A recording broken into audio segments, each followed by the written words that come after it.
Hey guys, I wanted to show you my latest find and give you a little bit of a history lesson on these wheels. These are super rare. They're only made for a couple of years, and they are made from magnesium. And these are actually Halibrand wheels that were made for the street. And I'll tell you why that's interesting, why that's rare. And that's because Halibrand was known for its racing wheels. Ted Halibrand, he was an innovator and a fabricator and a machinist and all of the above. And he was from Southern California, and he built racing wheels and all sorts of racing components dating back to the 1940s and 50s. And he started using and building magnesium wheels for IndyCar racing dating back to the late 40s and early 50s.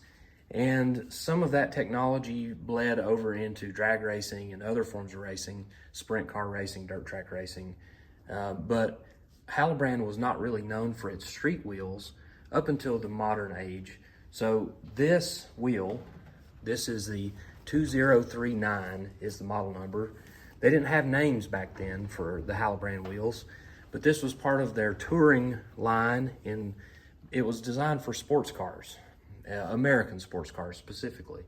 So these wheels, they have a really cool design with this 5-spoke with kind of this concave section here, cool looking windows, really cool looking design. And of course, these tri-bar spinners, which don't actually spin, they actually have an O-ring that holds them in. Super cool design. And they were actually designed for Corvettes, other types of sports cars made in America, as well as compact cars. So, you know, a pretty good variety of fitments. Chevrolet bolt pattern and Ford bolt pattern for passenger cars. These happen to be a GM pattern. This is 5 on 4 3/4, and the size on these wheels is 14x6. So they made these wheels in 4 sizes: 14x6, 15x5.5, 15x6.5, and 15x7. So the 14x6s, you know, that might have been used on a, I don't know, a Chevelle maybe, something like that. Not sure exactly what the usage will be, maybe a Chevy too. But the 15s were designed for Corvettes. And a really interesting note about this specific wheel model is that they were a dealer option for Studebakers. So this wheel was built in 1963 and offered in 1964, and it was a dealer option for 64 Studebakers. And that's kind of interesting that I happen to own a 64 Studebaker right now, but it would have had the 15x5.5 inch wheel, and it would have been a Ford, a 4.5 inch bolt pattern. These are old Michelin's 195 14s. They're dry rotted pretty badly, as you can see, especially on the back. Front side still looks pretty good though. But here's another interesting piece on the back of these wheels. You'll notice that it has the regular ribbing and things that the backs of aftermarket wheels have. But see these bolts? This was actually for balancing purposes. You'd thread these bolts out and put a lead washer behind it, tighten the bolt back up, and you would, you know, balance the same way that you would with a lead weight on the outside of the rim. You'd do it right here on the inboard side. So interesting that, you know, they're thinking about the street user by having these balancing weights and lugs. That's pretty cool. A really cool part of this wheel to me is this design, which is actually patterned after an IndyCar wheel that they produced in the 60s. So it's cool that they use the same type of spoke design.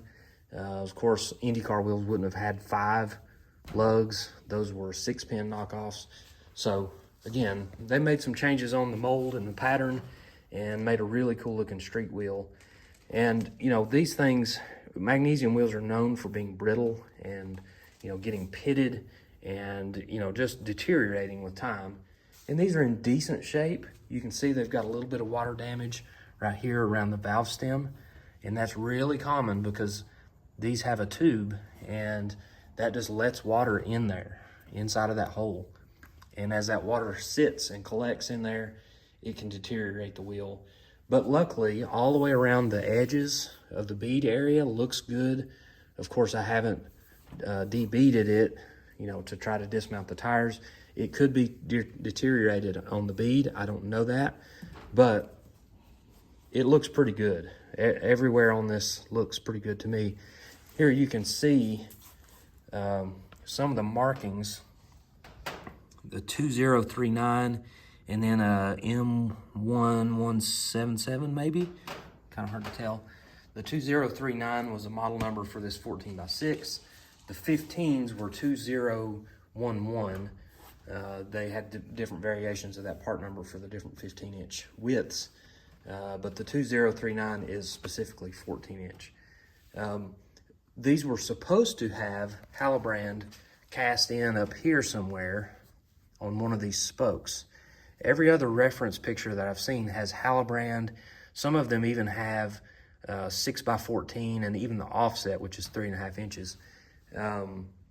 Some of them have that cast in there, and this probably should have, but these feel like they have been sanded and polished, which means that somebody may have ground that down and sanded and polished it to get the name off of there. That was a common thing back in the day. Nowadays, you want that Halibrand name to be visible because that's really cool. But back in the day, it probably didn't mean quite as much. So don't know exactly the history on these things, what they were ever on, but I'm super happy that these centers are still there. I'm super happy that the wheels appear to be in really good shape. No chips, no major cracks or anything that I can see. All the lug areas look good. You know, something I could actually use these things. So I'm looking forward to putting them to use. I got a good deal on them. I feel really good about what I paid. I think I could, you know, turn around and sell them if I just had to and come out pretty good. But I wanted to give you sort of a history lesson on these things. I hope you enjoyed some of the old ads and things that I put on this video. I just, you know, in my normal routine of research, I found some of these things and thought it would be interesting to put into this video. So hope you enjoyed it. I enjoy digging up stuff like this. These were actually on Facebook Marketplace, by the way, so you can still find stuff like this. It's still out there. It's just getting harder and harder to find.